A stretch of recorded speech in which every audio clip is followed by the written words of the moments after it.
You join me back on the trail, and no, this is not the wire bead that I fitted to the rear of my bike 2 weeks ago. This is a super aggressive 2.5 29er from Maxxis. So what happened? Was it bad news? Well, kinda, sort of. The wire bead, let's just say it developed an interesting quirk whereby it had a bubble developing that really had me very concerned if I will even make it home on the last ride I had with it. That's not to say it was all trouble.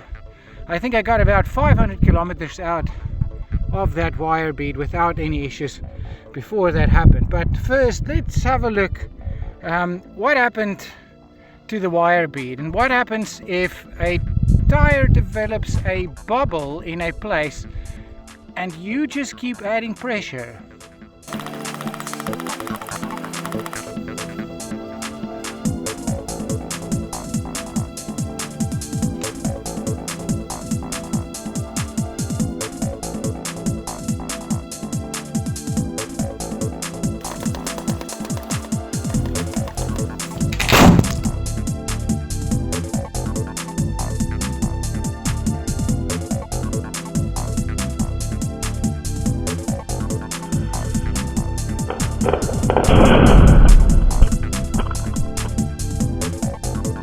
Well, yeah, that was unexpected, and I had a bit of tinnitus for quite some time after that, and that is how it came to be that I am back on a proper tubeless tire on my bike. And as you'll see in the rest of this video, using used wire bead tires is also not a good idea at all.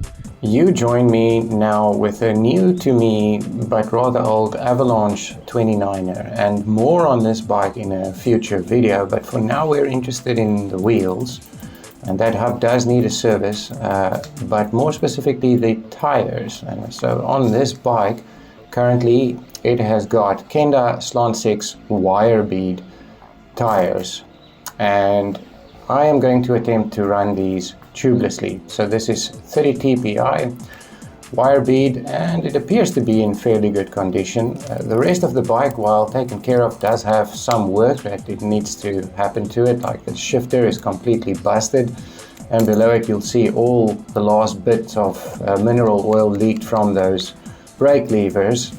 And then also the hubs, as I mentioned, along with various other bits. But that is for a future video. But today we are going to make these wire bead tires tubeless. That means getting the tubes out.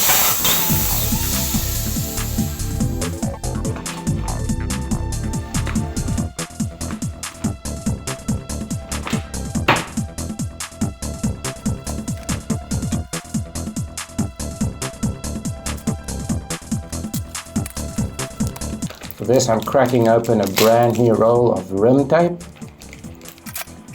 and I applied a double layer around.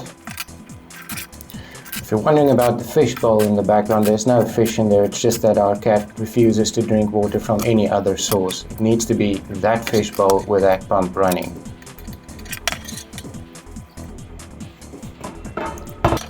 So these tires fitted very loosely, and I could already foresee that I was going to need all the help I could get. So I broke out the tire booster, had it up to around 9 bar, and no dice. So I added another layer of rim tape.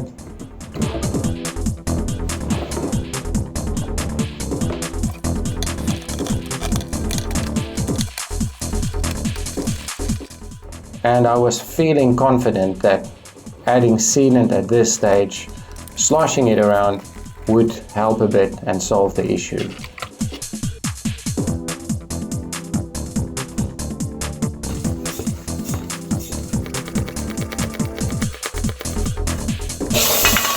However, I was wrong, and I gave it a few tries.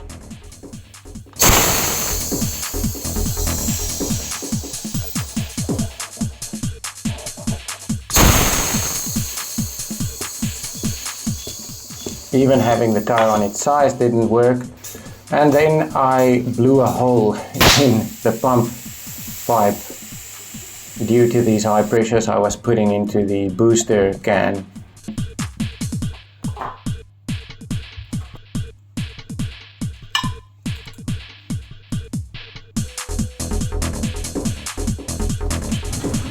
But with the pump hose now fixed, I had a roll of electrical tape around the tire, trying to get it sitting as close as possible to the rim, and gave this one more try.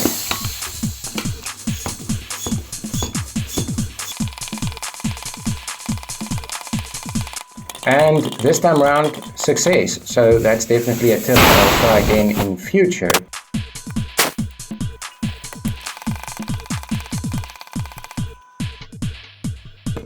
So I had this tire up to 3.5 bars, and at least for now the front wheel is sorted out. So moving on to the back wheel, and I lost the footage, but this thing spewed sealant all over the kitchen because it had a nasty gash in the sidewall, which I've patched there.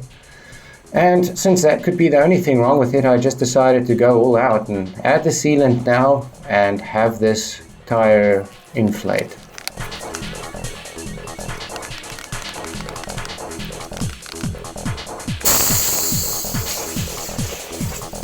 But it just would not seat.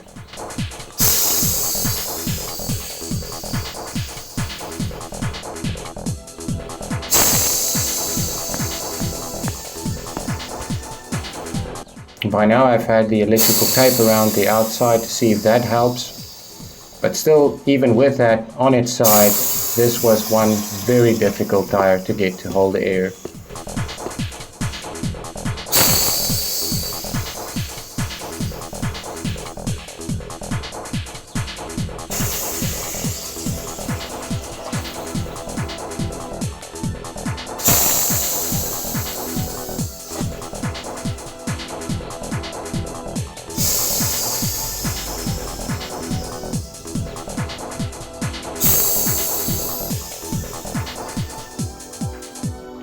Now eventually it took. It was way too much effort, and then I realized that this sidewall was absolutely knackered. The patch I added seemed to work, but there was many little holes, and it just simply would not hold air. I could inflate it, but a few minutes later it would be flat, and I'm pretty sure riding on this would not solve that issue.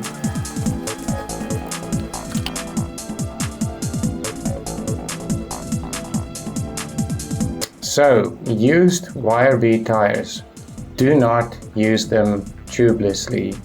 This is a failed experiment.